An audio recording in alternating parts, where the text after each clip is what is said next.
Sound cue 1, go.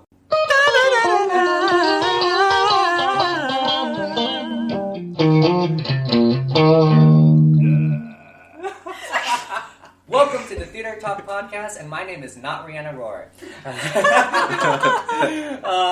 I'm not that iconic.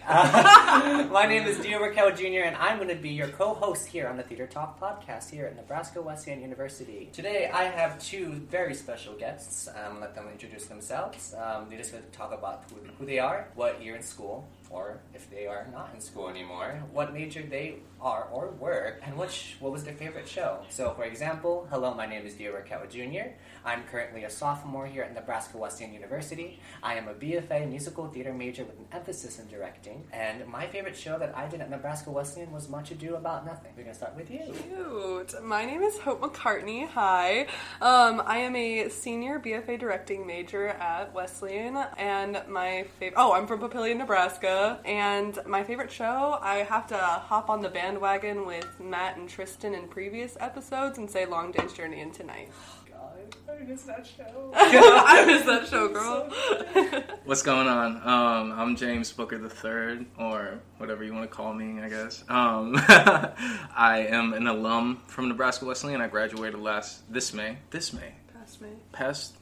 May 2020. There we go. And my favorite show was actually my first show here, which was Romeo and Juliet. Really? Yeah. Wow, that was so fun. Mm-hmm. Who directed that? Jack Parkhurst, actually. Yeah. The man. So fun. Yeah, Dr. Cunard and everything. It was fun. Oh my gosh, that's wild. It was a lot of people. I learned a lot.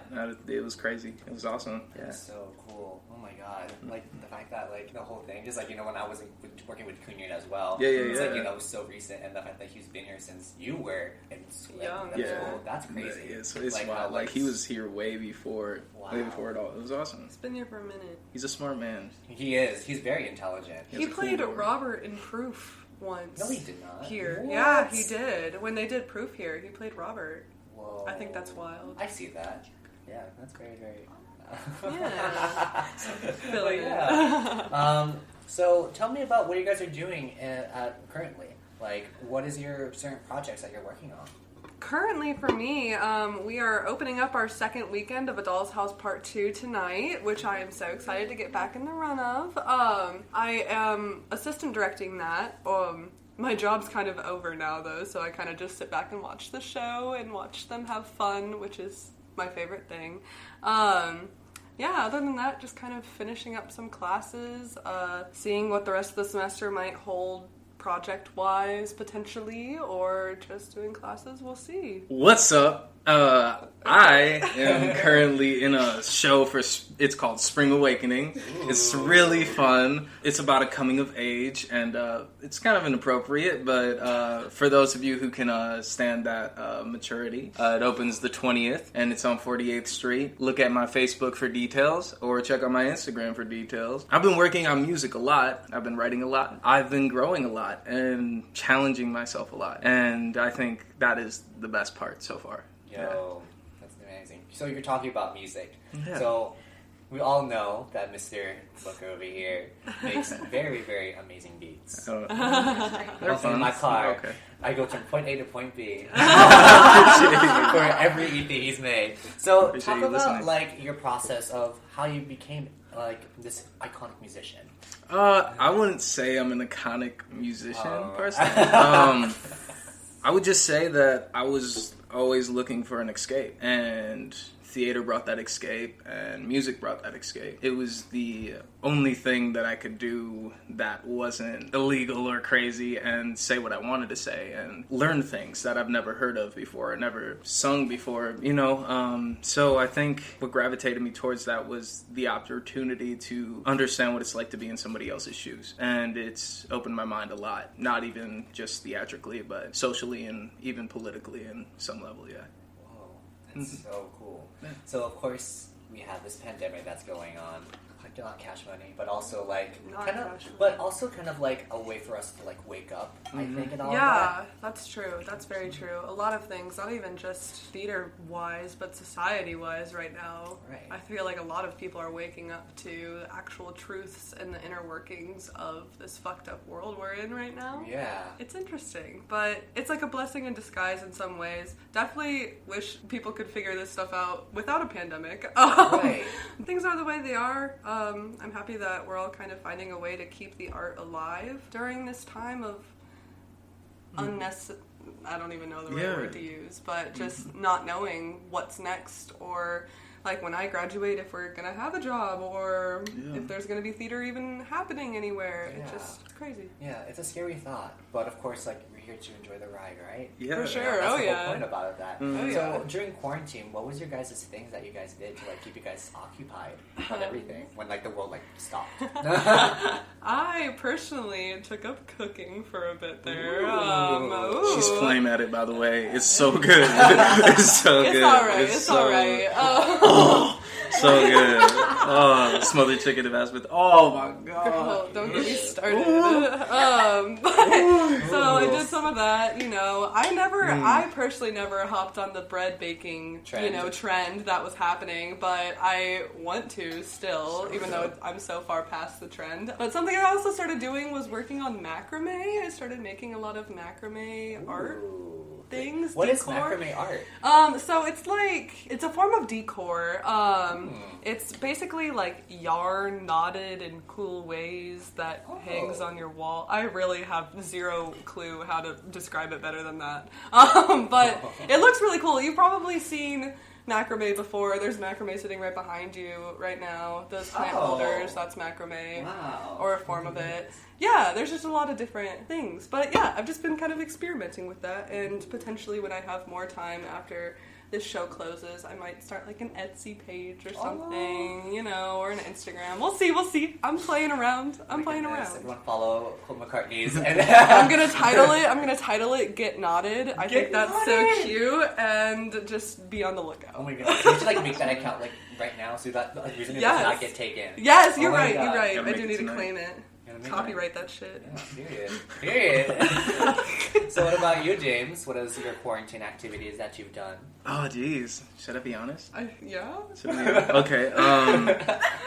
It started off really good. I started getting a lot of opportunities, a lot of information quickly at the very beginning of it. I was asking a lot of questions to people and connections that I have. And then I think I got in my head a bit. And there was, I'd say, like a 2 or 3 month period where all I did was kind of sit there and allow myself to stay in my head and not do anything about it. Video games are cool and everything, but when they take over your life in a little bit and they start affecting relationships, that's a big thing. And so I had to grow the fuck up, in a sense. You can grow the heck up. I don't know. But I just I grew, and I started reading a lot, and I read this book called Hustle Harder, Hustle Smarter by Curtis Jackson, and that really kind of turned my life around. The very first chapter talks about fearlessness, and I think what happened during COVID was I found a way to think through things and try to become fearless through that. And with the help of this person right next to me as well, she definitely called me. She definitely told me when I was when I was slipping, and I really appreciated that because you don't find those kind of people very often. So it was nice, and I don't know, I just grew a lot, and so I'm really happy right now. I'm in a really good spot. I'm totally not crying right now. Me too. It's okay. So you're talking about like your struggles while during quarantine, about like how basically the world stopped and you just had time to like think for yourself. Yeah. So of course, like amongst like other people in general and artists and all of that, we go through that mental block of like trying not to express our true authentic selves, So my question is like, being an artist and all of that, going through all 4 years of college and like now post college, what is something that is going to help you overcome those mental blocks that, as artists or just as individuals go through? Personally, unless you wanted to start. No, you can start. Okay. Go for it. Take the stage. Go on. Okay. I would say personally, something that I learned not only through COVID, but just through different experiences I've had as an artist, to not let it be the end of the world when you don't necessarily get exactly what you want or your idea doesn't go through exactly how you would plan for it to. Always being open for collaboration and for just flexibility within yourself and within your mind, because if you get too fixated on one thing and how one thing needs to be, then you're just going to stay focused on that one thing, and inevitably that's going to become something that you can't reach.